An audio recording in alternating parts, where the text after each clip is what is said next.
بسم اللہ الرحمن الرحیم۔ اس وقت ہم موجود ہیں ڈولا پختہ تحصیل گپال پور، اور ڈاکٹر امجد وحید صاحب کے ساتھ ہم موجود ہیں۔ ان کا پروجیکٹ ہے یہ اسکول کا، تھوڑا سا ہمیں بتائیں کہ کیا آپ کا کانسیپٹ ہے اور کیوں آپ اتنے دور دراز جو ہے نا دیہاتی ماحول میں اتنی انویسٹمنٹ کر رہے ہیں۔ جی، اصل میں اس پروجیکٹ کو ہم دالان کہہ رہے ہیں، دالان میاں محمد اشرف ڈولا، کیونکہ ہمارا انگریز کے آنے سے پہلے ہندوستان میں جو تعلیم کا نظام تھا وہ اس میں کئی طرح کے ادارے کام کر رہے تھے اور کئی طرح کی ایجوکیشنل سپیسز کام کر رہی تھی۔ مدرسے کا نظام بھی تھا، لیکن پرائمری ایجوکیشن کا جو سٹرکچر تھا وہ مدارس اصل میں وہاں پر ہونے والی جو تعلیم تھی وہ ایک طرح کی گریجویٹ اسٹڈی تھی اس دور میں، اس کو ہم درس نظامی کہہ رہے ہیں۔ تو وہ ایسی سمجھ لیں کہ آج کا جیسے 4 ایئر گریجویشن پروگرام ہے تو وہ اس طرح کا گریجویٹ پروگرام تھا۔ جبکہ پرائمری ایجوکیشن کا سٹرکچر کیا تھا؟ تو پرائمری ایجوکیشن کا نظام یہ تھا کہ ہندوستان جو ہے انگریز کے آنے سے پہلے تک بے شمار قصبے جو تھے ہندوستان کے اور بڑے شہر بھی، دہلی اور لکھنؤ، لاہور وغیرہ بھی، تو وہاں پر ایک پورا نظام جو سماجی اور معاشی پیدا ہو چکا تھا ہندوستان میں، وہ اصل میں ہر گاؤں میں، ہر قصبے میں، شہر کے مختلف کوچوں میں وہاں پر حویلیوں کا ایک نظام پیدا ہو چکا تھا کہ بے شمار حویلیاں تھیں جن میں کچھ اصحاب خیر رہتے تھے، اور ان کی پیٹرنیج کی وجہ سے کچھ اصحاب علم بھی وہاں پر منتقل ہو جاتے تھے ان کے مہمان خانوں میں۔ اور پرائمری ایجوکیشن کا نظام زیادہ ان مہمان خانوں میں چل رہا تھا، اور حویلی کے ساتھ منسلک جو مہمان خانے تھے ان کو ڈیوڑیاں، دالان یا کئی دفعہ ڈیرا اس قسم کی اصطلاحات سے جانا جا رہا تھا۔ تو یہ دالان اصل میں یوں سمجھ لیں وہ حویلیوں سے منسلک مہمان خانوں کو کہا جاتا تھا، اور ہماری پرائمری ایجوکیشن کے اکثر لوگ جو ہیں ان مہمان خانوں میں بیٹھنے اٹھنے والے اصحاب علم سے ہی اپنی ابتدائی تعلیم حاصل کرتے تھے۔ اس میں بڑے معروف جیسے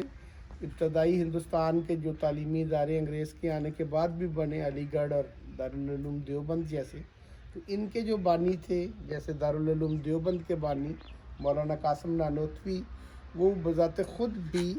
اپنی ابتدائی تعلیم ان کی دیوبند میں، اس وقت مدرسہ نہیں تھا، وہاں پر شیخ کرامت صاحب کی حویلی تھی، اس حویلی کی ڈیوڑی میں ہی، دالان میں ہی ایک استاد مقیم تھے، ایک صاحب علم وہاں پر مقیم تھے، مولوی مہتاب ان کا نام تھا۔ تو مولانا قاسم نانوتوی نے اپنی ابتدائی تعلیم بھی مولوی مہتاب سے ایک دالان میں ہی حاصل کی، ایک ڈیوڑی میں ہی حاصل کی۔ تو وہ نظام جو ہے، ایک مثال جیسے مولانا قاسم نانوتوی کی دی، وہ حتیٰ کہ ہمارے اس گاؤں میں ڈولا پختہ میں بھی انگریز آنے کے بعد بھی اور ایون پاکستان بننے کے بعد بھی ابتدائی دور تک 55 سے پہلے تک ہمارے گاؤں میں پرائمری ایجوکیشن کا نظام ایسے ہی تھا۔ میرے اپنے والد صاحب بھی اسی نظام میں ہی پرائمری ایجوکیشن تھی ان کی، جب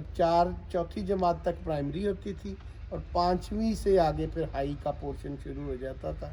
تو انہوں نے چوتھی تک اسی دالان میں، اسی ڈیوڑی میں، اسی حویلی میں وہاں پر مقیم جو اساتذہ تھے، جو اصحاب علم تھے، انہی سے اپنی پرائمری ایجوکیشن حاصل کی۔ تو ہماری فیملی کے سارے بزرگ اسی نظام تعلیم سے گزرتے رہے۔ تو 55 میں پہلی دفعہ ہمارے گاؤں میں اسکول بنا، 54-55 میں، تو اس کے بعد سے لوگ پرائمری ایجوکیشن کے لیے اسکول گئے۔ تو یہ ایک بنیادی، اس ایجوکیشن میں ہمارا جو روایتی طریقہ تھا تعلیم کا، اس کی میتھڈالوجی وہ یوز ہو رہی تھی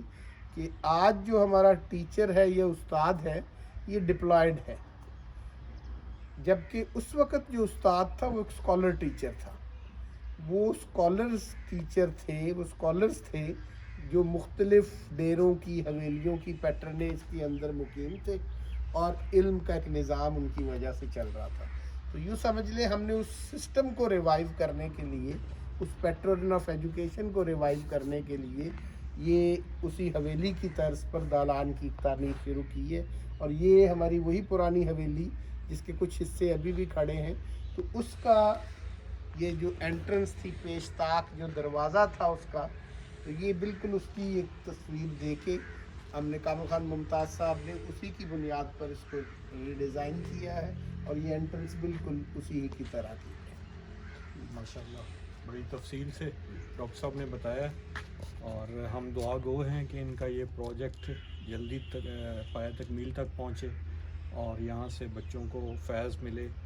اور جس نیک نیتی سے یہ کام کر رہے ہیں اللہ تعالیٰ اس میں مزید برکت دے. تو آج تھوڑا آپ کو وزٹ کرواتے ہیں کہ اس کا کتنا کام ہو چکا ہے اور کتنا کام باقی ہے.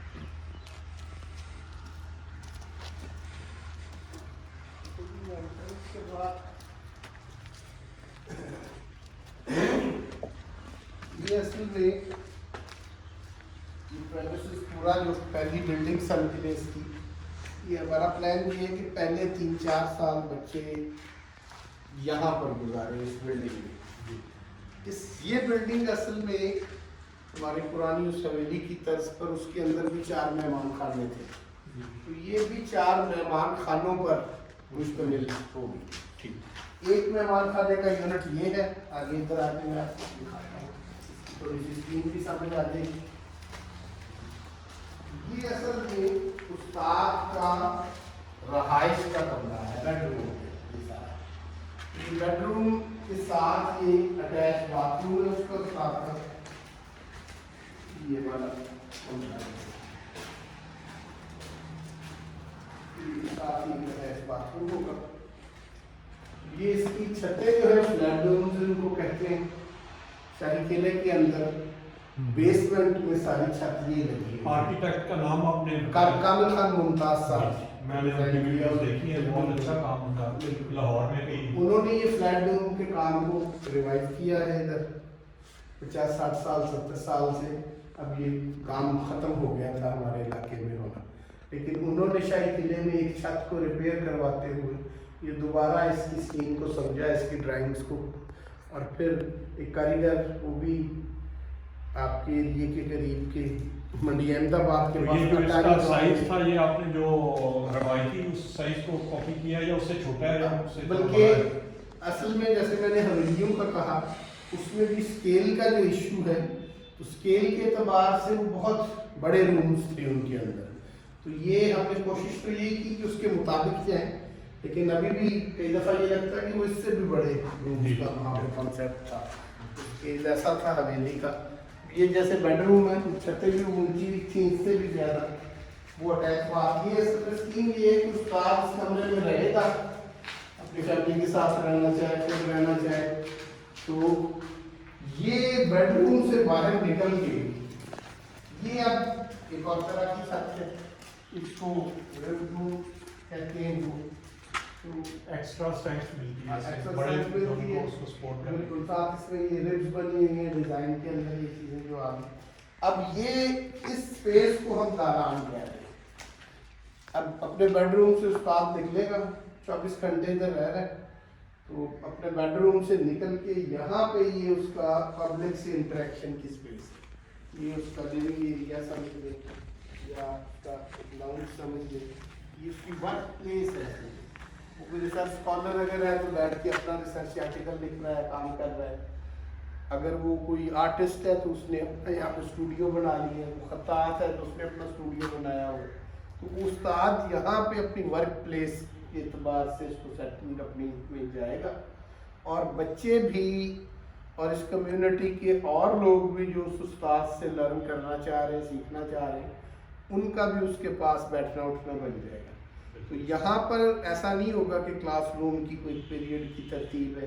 اور دن میں 50-50 منٹ یا آدھے گھنٹے کی کلاسز ہونی ہے, بلکہ ہم اس استاد کے حوالے کریں گے بچوں کو بھی,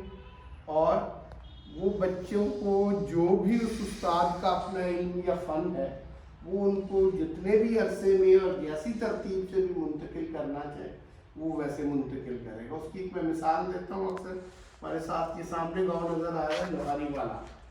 تو اب اس کو حافظ آباد کہنے لگے. اس کی وجہ یہ ہے کہ اس گاؤں میں آج سے 25-30 سال پہلے مظفر گڑھ سے ایک استاد آئے تھے, حافظ تھے وہ جی. انہوں نے یہاں پر قرآن کی تدریس کا کام کیا, اور ان کے 20-25 سال یہاں گزارنے کے بعد اس گاؤں کے ہر گھر میں, غریبوں کا گھر ہو, زمینداروں کا گھر ہو, ہر گھر میں 1 یا 2 حافظ ہیں. صرف اس گاؤں میں نہیں، آس پاس کے 7-8 جو دیہات ہیں ان میں بھی بے شمار حافظ پیدا ہو گئے اس استاد کے یہاں پر کچھ عرصہ مقیم رہنے سے۔ تو ہمارا بھی ماڈل یہ ہے کہ استاد یہاں پر مقیم ہوگا، کچھ عرصے کے لیے وہ رہے گا، اور اس کے نتیجے میں اس کا علم یا اس کا فن جو ہے وہ آگے بچے کو وہ اپنی ہی ترتیب اور اپنی ہی میتھڈالوجی سے جیسے اس نے سیکھا ہے اس طرح منتقل کرے۔ ایک اسکول کی جو ڈسپلنری انسٹیٹیوشن والی ترتیب ہے ہم اس میں نہیں جائیں گے۔ ایک مینجمنٹ کے ادارہ بنانے کی بجائے یہ صرف وہی جو اسکالر ٹیچرز ہیں وہی جو ہے اپنا علم یا فن جو ہے اس کو اپنی روایت کے مطابق ہی منتقل کریں گے۔ تو یہ بنیادی مقصد اس کو ایک پری کالونیل سیٹنگ میں لے کے جانے کا یہ ہے کہ ہم اپنی تہذیب کی بنیاد پر ایک نظام تعلیم جو ہے اس کو ریوائو کرنے کی کوشش کریں، جیسا کہ انگریز سے پہلے تھا، اپنے تہذیب کا ایک نمائندہ نظام تعلیم۔ اور آرکیٹیکچر اس کا آرکیٹیکچر بھی اس لیے ہم نے اس میں گئے کہ کچھ لوگوں کا یہ خیال تھا کہ موجودہ دور میں اب وقت کافی گزر گیا ہے، 150-200 سال انگریز کی حکومت رہی ہے، تو کمپنی کی اس سے پہلے ایسٹ انڈیا کمپنی کی حکومت رہی، تو یہ ایک لمبا عرصہ ہے، اب یہ ممکن نہیں ہے کہ اس دور کی فارمیشنز کو پھر سے ہم پیدا کر کے دکھا سکیں۔ تو یہ دکھانے کے لیے پہلے امپیریکل لیول کے اوپر ہم نے یہ ضروری سمجھا کہ آرکیٹیکچر کے اندر یہ آسان ہے کہ ہم بلڈنگ کو ان اصولوں پر کھڑا کر کے دکھا دیں تاکہ یہ دیکھ کے پیرنٹس کو، والدین کو، بچوں کو ملے کہ یہ ممکن ہے۔ اب ہم ان کو یہ موقع پہ لا کر جب بلڈنگ دکھاتے ہیں تو جب یہ بلڈنگ کی کنسٹرکشن شروع کی تو ان کا خیال تھا کہ سریے اور سیمنٹ کے بغیر آج کے دور میں بلڈنگ بنانا شاید ممکن ہی نہیں تھا، اور اگر بنانا بھی ہے تو کاریگر کہاں سے آئیں گے، وہ میٹیریلز کہاں سے آئیں گے، دنیا اس میں استعمال ہوا ہے سیمنٹ، بالکل نہ سیمنٹ ہے نہ سریا پوری بلڈنگ میں، یہ وائٹ لائم اور وائٹ کنکر یہاں پہ استعمال کیا گیا، دوسرے نیچرل میٹیریلز ہیں جو استعمال ہوئے ہیں۔ تو یہ اب چھت جب بن گئی، پہلے وہ کہتے تھے یہ چھت کھڑی نہیں ہو سکتی، اب جب چھت بن گئی تو انہیں یہ لگتا ہے کہ اسی طرح ہی اس نظام تعلیم سے ایک انسان کو بھی کھڑا کیا جا سکتا ہے۔ یہ ایک علامت کے طور پر یہ بلڈنگ جو ہے تو اس سے یہ ایک استاد کا یونٹ جو ہے، اسی طرح یہ دوسرے استاد کا بیڈ روم، باتھ روم ادھر ہے، جی وہاں پہ یہ دوسرے استاد کا، یہاں پہ اس کا یہ دالان بن جائے گا، اس کارنر میں وہ بنیادیں بن گئی ہوئی ہیں، ایک تیسرے استاد کا یونٹ ہے اور وہ چوتھے کا، درمیان میں 60x60 کا صحن، بچے یہاں پہ کھیلتے رہیں گے، اور یہ چاروں دالان آمنے سامنے، یہاں پر استاد اپنا کام کر رہے ہیں، بچے کی توجہ جس استاد کی طرف جائے گی وہ اس کے پاس بیٹھ کے ایک بالکل فطری انداز میں سیکھنے کے عمل میں جائے گا، نہ کہ وہ کلاسز کا نظام ہوگا اور نہ ہی اس کی کوئی مینجمنٹ ہوگی، ہر استاد خود ہی مینیج کرے گا اپنے ساتھ بچوں کو، ایسا نہیں ہے کہ وہ ایک مینجمنٹ ہوگی۔